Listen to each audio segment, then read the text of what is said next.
안녕하십니까. 신인균의 국방TV 데일리 디펜스입니다. 오늘은 지금 우리가 교훈으로 삼을 만한 그런 중요한 사건이 해외에 발생했는데, 그 사건을 가지고 우리 사회를 한번 반추해보는, 그리고 우리도 경계심을 한번 다시 경각심을 고취시키는 그런 시간으로 한번 가져볼까 합니다. 간첩으로 망한 나라들, 우리 한국은 예외일까? 이런 주제로 말씀드릴 텐데요. 제가 왜 이 시기에 이런 이야기를 하냐 하면은 바로 이 사건 때문입니다. 보도 보셨겠지만 라트비아의 KGB 스캔들 사건입니다. 라트비아가 바로 발트 3국이죠. 라트비아, 에스토니아, 리투아니아 해서 발티케 연안에 있는 그런 나라들, 아주 작은 나라들이에요. 그런데 이 나라들은 지금 현재는 전부 나토에 가입이 되어 있고, 그래서 소련으로부터 독립한 수많은 나라들 중에서 유일하게 이 라트비아, 리투아니아, 에스토니아 이 나라들만 국민소득 2만 달러를 넘는 선진국 대열로 진입하고 있는 그런 나라들입니다. 미국과 군사동맹을 맺었죠. 그런 나라인데 여기에 KGB 스캔들이 발생했습니다. 이거 한번 보시죠. 바로 이런 보도가 떴어요. 라트비아 정보 당국의 이야기입니다. 라트비아 독립 당시 소련 KGB가 실수로 두고 간 서류 가방에서 소련이 1953년부터 심어놓은 2만 4천여 명의 스파이 중 4,141명의 명단을 확보했다. 의회가 명단 공개를 의결했으나 명단 공개 시 사회적 갈등 확산에 따른 우려로 그동안 비공개해왔다. 이번 의회 의결로 공개된 명단에는 재선 총리인 이바르스 고드마니스를 비롯해서 현직 대법원장, 그리고 고위 성직자, 또 사회관계 단체인 등 유명 인사가 대거 포함되어 있다 라고 라트비아 정보당국이 밝혔습니다. 이게 분단 국가는 아니지만 그 소련에게 강점당해 있던 시절에 라트비아가 이렇게 이제 소련의 KGB의 간첩들이 많았다라는 말이 되죠. 그리고 이제 그 KGB의 간첩들이 아주 고위직에 있는 사람들이다라는 겁니다. 자, 그러면은 사회 지도층에는 간첩이 없냐?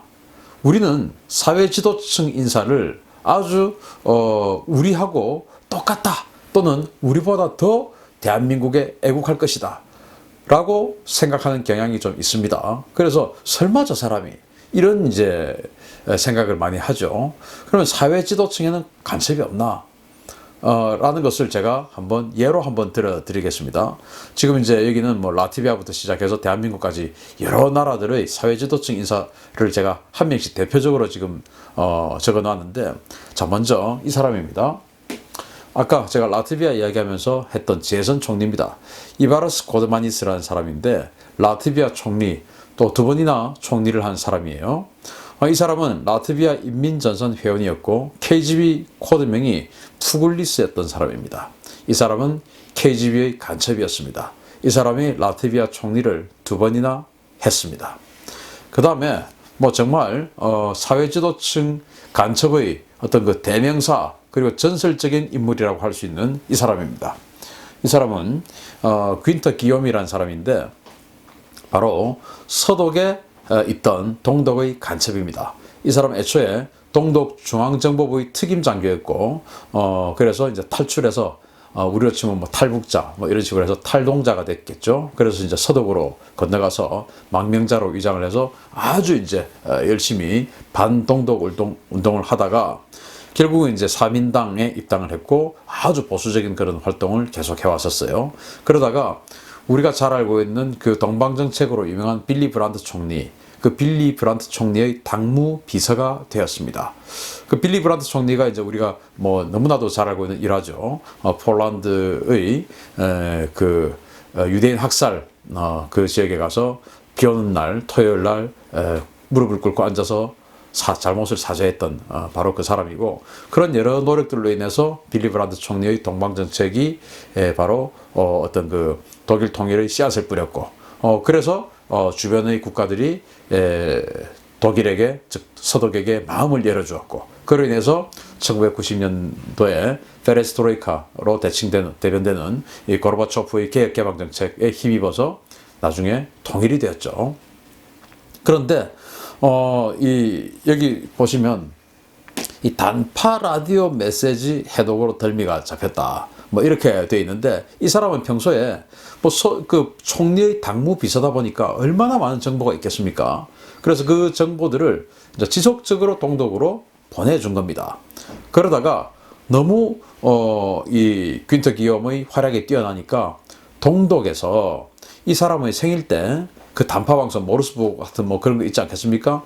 그런 그 난수표 방송을 했는데 거기에 생일 축하 메시지를 보내준 거예요. 이 사람의 생일 때. 그게 이제 서독 정보 당국에게 암호 해독이 되었습니다. 그래서 이제 여러 가지 어떤 그 준비 작업 끝에 잡혔죠. 체포가 됐죠.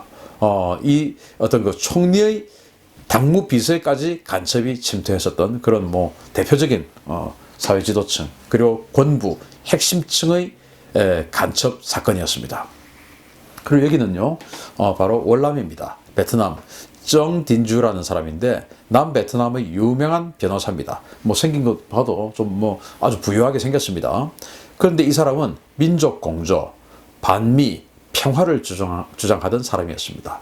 뭐 우리 사회에서 요즘 많이 듣는 단어 아니겠습니까? 민족 공조, 우리 민족끼리, 그리고 반미, 그리고 평화 이런 것들을 주장을 하면서 반정부 시위, 즉 남베트남 월남 정부에 대한 반정부 시위 그리고 반미 시위를 주도를 했었고요. 그랬었는데 1967년도 월남전, 베트남전 초기죠. 그때 대선에서 아주 석패했습니다. 아주 아깝게 졌던 대통령이 될 뻔했어요. 그러다가 이런 활약을 했었는데도 불구하고 1975년도에 호치민의 그 북베트남 월맹군이 이제 통일을 했을 때 공산 통일을 적화 통일을 했을 때 투옥됐습니다. 우리가 잘 알다시피 북베트남의 공산군이 베트남 전체를 통일한 이후에 가장 먼저 한 게 뭐죠? 남베트남에 있던 공산주의자들, 베트콩들 이 사람들을 거의 대부분 숙청해 버렸습니다. 뭐죠? 한 번 배신한 놈 또 배신한다. 저런 놈은 원래 저런 DNA가 있다. 그래서 대규모로 숙청을 해버렸습니다. 그때 숙청되었습니다. 그런데 이 사람의 아들이 당시 그 미국에 유학을 가 있었는데 이 사람의 아들도 미국 CIA로부터 간첩 혐의로 체포됐습니다. 그래서 부자간에 이 베트남을 위해서, 즉 북베트남을 위해서 공히 간첩 활동을 했던 그런 사회 지도층 인사예요. 대통령 선거에서 아주 아깝게 2등을 했을 정도니까 이 야당에서는 뭐 거의 뭐 전설적인 인물이고 우리 민족끼리 또 반미, 평화, 반정부, 반미 뭐 이런 것들을 주도해왔던 그런 사람입니다. 그 다음에 이 사람은 이제 우리나라 사람인데요. 최덕신 장군이라는 사람입니다. 6.25 때 11보병사단장을 했었기도 하고요. 여기 보면 외무부 장관을 나중에 전후 6.25 이후에 외무부 장관도 했었고, 그리고 이제 거창 양민 학살 사건 주동자다. 뭐 이렇게 했는데, 거창에 그 양민 학살 억울하게 그 학살당한 양민들 그 사건이 있지 않습니까? 그것을 할 때 이 최덕신이 사단장이었어요. 승인을 했죠. 그러한 어떤 상황. 그리고 이제 서독 대사를 역임을 했는데, 자기 아버지가 김일성과의 인연이 있었어요. 학교 다닐 때 인연이 있었는데, 뭐 그래서 이제 김일성 쪽에서 지속적으로 러브콜이 온 겁니다. 그러던 끝에 이제 그게 사실은 이렇게 월북하고 하는 사람들이 그냥 가진 않아요. 뭔가 지금 불안한 상태, 꼬리가 밟히는 상태, 뭐 그런 어떤 위험을 느꼈겠죠. 그래서 북한에 망명을 했습니다. 그러면서 이제 지금 현재는 대성산의 혁명 열사령에 안장이 되어 있습니다. 외무부 장관을 했던 사람이, 육군 중장 출신이 그렇게 월북했던 사건입니다. 사회지도층 장관인데 간첩이었어요. 그러니까 우리나라, 베트남, 동도, 저렇게 라트비아 이런 나라들 사회지도층 인사들인데도 불구하고, 이런 어마어마한 위치에 있는 사람임에도 불구하고 다 간첩들이 있더라 라는 겁니다. 그래서 사회지도층 인사라고 해서 저 사람은 우리의 지도자들이니까 아닐 거야, 그건 아닐 거야 라고 생각하기에는 역사가 보여주는 전례가 너무 많다. 이런 것들이에요. 반드시 기억해야 됩니다. 자, 공작으로 무너진 나라입니다. 바로 이제 베트남 이야기를 할 텐데요. 한번 보십시오. 아까 정딘주 제가 말씀을 드렸습니다. 그 다음에 이제 부엉옥야, 이 사람은 대통령의 정치 고문입니다. 대통령 정치 고문. 뭐, 우리로 지금 뭐 정치특보, 뭐 이런 사람 좀 되겠죠. 그리고 이 사람은 정보 유출, 문서 위조, 이런 것들을 해서, 했는데 무슨 문서를 위조했느냐. 미국에게 이제, 그 서류를 보내는 거예요. 어떤 서류를 보내냐. 이 베트남 대통령의 이 사인이 들어간 서류를 해서, 뭐, 미군 철수야, 우리 필요 없다. 이런 식으로 계속 이제 보내는 것이죠. 그런데 이 사람이 위조를 해서 미국에게 계속적으로 스트레스를 주는 것이죠. 그런 활동을 했었고, 팜 수안얀이라고, 이 사람은 뉴욕 헤럴드 트리뷴의 그 베트남 특파원이었던 그런 사람인데, 자기가 이제 당시 미국 언론사의 기자다 보니까 또 사회 지도층 인사하고 많이 알았겠죠. 그래서 월남군의 기밀 50여 차례를 절취해서 북베트남에게 넘겨준 혐의가 있습니다. 또 여기 팜 응옥 타오, 이 사람은 월남군 육군 대령인데요. 반란을 모의도 하기도 했고, 또 미국으로부터 지원되는 물자들을 계속적으로 횡령해가지고 베트콩에게 지원해줬습니다. 베트콩이 뭐 이제 구지터널 같은 그런 땅굴을 파고 압력하면서 이제 미군을 괴롭혔지 않습니까? 이 베트콩하고 북베트남하고는 별개예요, 별개. 우리로 치면 베트콩 빨치산 같은 그런 존재입니다. 그 베트콩들에게 계속적으로 물자를 지원해준 그런 혐의가 있는 간첩입니다. 육군 대령인데요. 그리고 여기는 탁지꾸앙이라는 사람인데 승려고 종교 지도자입니다. 우리 여기에도 뭐 종교 지도자들 많이 계시지만 우리나라 종교 지도자들은 뭐 그렇지 않을 것이라고 저는 뭐 믿고 싶은데요. 어쨌든 베트남에는 승려이면서 종교 지도자가 민족 공조, 평화, 반미 시위를 주도했던 그런 또 간첩 혐의가 있는 사람이고, 또 사이공 경찰청장이에요. 사이공은 이제 이 남베트남의 수도죠. 거기 경찰청장인데 창반만이라는 사람, 이 사람 역시 시위 그리고 간첩 행위를 방조했습니다.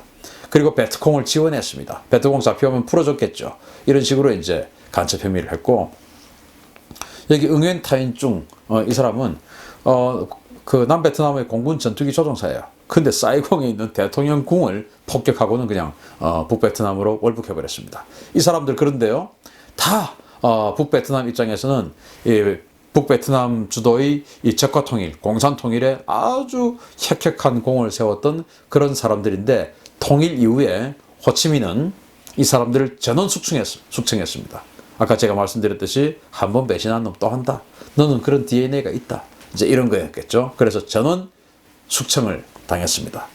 그래서 우리 사회에 혹시 북한에게 지금 동조하고 북한에게 협조하고 있는 그런 사람이 있다면 저는 뭐 없기를 바라고 없었으면 좋겠다라고 생각을 하는데, 혹시 있다면 이런 역사는요 거짓말 하지 않습니다. 역사는 수레바퀴입니다. 똑같이 굴러가는 게 있더라. 그래서 숙청당할 가능성 크니까 지금 하고 계시는 그런 행위들 심사숙고해 보십시오. 공산 세력이 간첩을 좋아하는 이유는 있습니다. 자, 제가 지난번에 말씀을 드렸던 내용인데요. 자, 1단계 지지 세력을 조성해야 됩니다. 왜? 자기네들이 약하니까 일단 지지 세력을 조성해서 교두보를 확보를 해야 되죠. 그 교두보를 확보하는 그 어떤 그 바탕을 깔아야 됩니다. 이게 이제 모택동의 항일 투쟁과 국공합작, 뭐 이 서안 지역의 산시성 지역에서 완전히 빌빌거리고 있던 모택동이 그 산시성을 제외한 전 그런 중국 지역을 장제스의 국민당이 다 통치하고 있었는데, 그때 국공합작을 통해서 장제스를 방심하게 만들어서 생존했죠.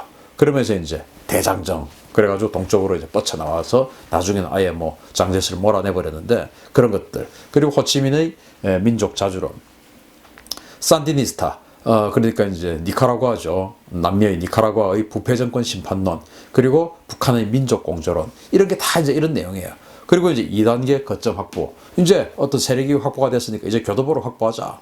상륙작전 하려면은 해안에 있는 적의 방어 전력들을 경멸시켜야 됩니다. 먼저. 그리고 이제 상륙작전을 하죠. 그래서 상륙작전을 들어간 돌격 상륙을 한 이 보병들이 또 싸웁니다. 그래서 이 지역을 다 확보를 하고, 그게 이제 바로 교두보가 되는 겁니다. 교두보가 확보가 되면 어떻게 합니까? 그냥 이제 돌격 상륙을 하지 않고 행정 상륙. 그래가지고 이제 민간 증발된 수송선들이 들어와서 물자를 대규모로 내리게 되죠. 그게 바로 상륙작전인데 뭐 이거하고 똑같지 않을까 싶습니다. 돌격 상륙할 때는 바로 이 지지 세력 조성할 때는 정말 어렵게 했다가 딱 해안에 내려서 한 번 전투 딱 하면은 사실은 뭐 이제 교도보 확보 일보 직전까지 가는 거죠. 그리고 이제 후방에 공중 강습해서 들어가서 후방에 정원군 오는 거 딱 차단하면은 이 해안 지역 딱 장악되는 거지 않습니까? 그게 바로 거점 확보, 교도보 확보예요. 북한이 이제 이렇게 하겠죠. 중국과 베트남, 북베트남, 니카라과 다 이렇게 해서 공산화에 성공한 나라들입니다. 그 다음에 이제 우리 세력이 어느 정도 됐다 하면 이제 뭐 정치적 역량 그리고 어떤 그 동조자 이런 것들을 확보해 가지고 그것들과 함께 군사적 역량을 총동원해 가지고 일시에 그냥 앞뒤로 그냥 쳐버리는 것이 혁명의 완성이다. 그래서 혁명을 완성한 것이 호치민의 베트콩이고 그 모택동 아니겠습니까? 이런 것에 협조해주자라고 했던 게 이제 아로 사건이고요. 그런 겁니다. 그래서 자기네들이 지금 현재 우리 대한민국에 또는 남베트남에 또는 서독에 거점을 확보를 해야 되기 때문에 그거는 자기네들이 와서 할 수가 없으니까 간첩이 해줘야 되는 겁니다. 동조자가 있어야 되는 것이죠. 내부 동조자가. 그래서 간첩을 좋아한다라는 겁니다. 그러면 우리 한국은 안전할까요? 뭐 여러분들 잘 아시겠죠. 1심의 사건. 그리고 왕재산 사건. 왕재산 이거 뭐 조직 이름이죠. 그리고 아로 사건. 여기는 뭐 간첩 사건 아닌데 북한이 밀고 내려오면 우리 어떻게 협조해 줄래? 라고 하는 그런 모의를 했다라는 거 아니겠습니까? 그래서 이런 것들을 통해서 우리도 뭐 오래전도 아니에요. 2000년대 이후에 여기 이제 다 노무현 대통령 시절이죠. 1심의 사건, 왕재산 사건.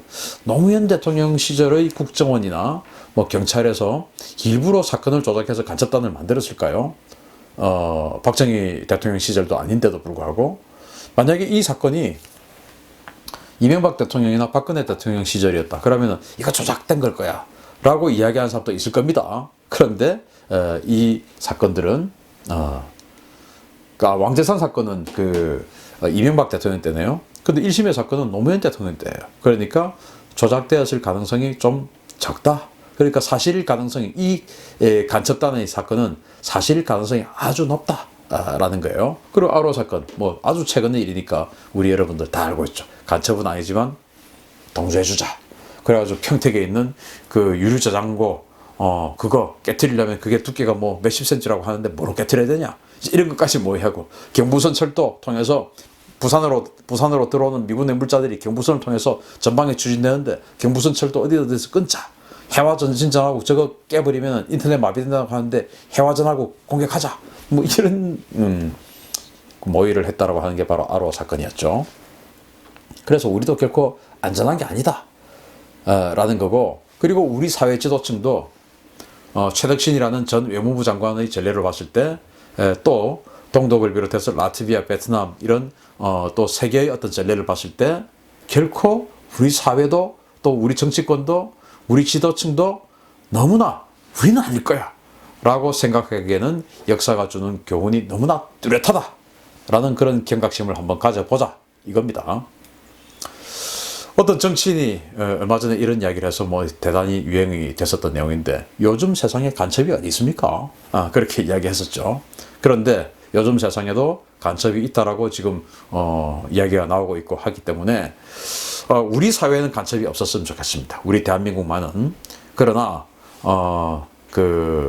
그러지 않을 가능성이 역사가 증명을 해주고 있기 때문에 우리 사회도 또 우리 사회 지도층에도 우리 사회 핵심 권부에도 언제든지 있을 수 있다. 베트남 보십시오. 베트남의 그 대통령의 고문 그 사람이 간첩이었어요.